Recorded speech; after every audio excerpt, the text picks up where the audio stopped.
राज्यात गेल्या महिन्याभरात पावसानं जोरदार हजेरी लावल्यानंतर सप्टेंबरच्या पहिल्या आठवड्यात पावसाचा जोर काहीसा ओसरला होता. मात्र आता पुन्हा पावसासाठी अनुकूल वातावरण तयार झालंय. अरबी समुद्राच्या ईशान्य भागात कमी दाबाचा पट्टा सक्रिय असून तो हळूहळू पश्चिमेकडे सरकतोय. त्यानुसार पुढील 4 दिवस राज्यातील विविध भागात मुसळधार पाऊस होणार आहे. कोणत्या जिल्ह्यासाठी अलर्ट आहेत ते पाहूया ग्राफिक्सच्या माध्यमातून.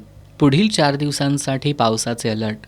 11 सप्टेंबरला सांगली, सातारा, सोलापूर, धाराशिव, लातूर, परभणी, नांदेड, हिंगोली, वाशिम, यवतमाळ, वर्धा, नागपूर, चंद्रपूर, भंडारा, गोंदिया, गडचिरोली या जिल्ह्यांसाठी येलो अलर्ट.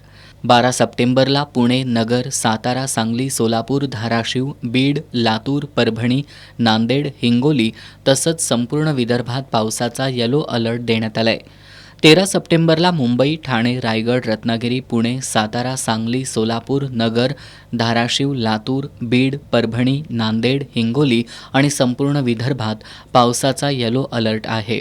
14 सप्टेंबर रोजी मुंबई, ठाणे, रायगड, रत्नागिरी, सिंधुदुर्ग, पुणे, कोल्हापूर, सांगली, सातारा, सोलापूर, नगर, नाशिक, छत्रपती संभाजीनगर, जालना, बीड, धाराशिव, लातूर, परभणी, नांदेड, हिंगोली, बुलढाणा, अकोला, अमरावती, वर्धा, यवतमाळ आणि वाशिम जिल्ह्याला हवामान विभागानं पावसाचा येलो अलर्ट दिलाय.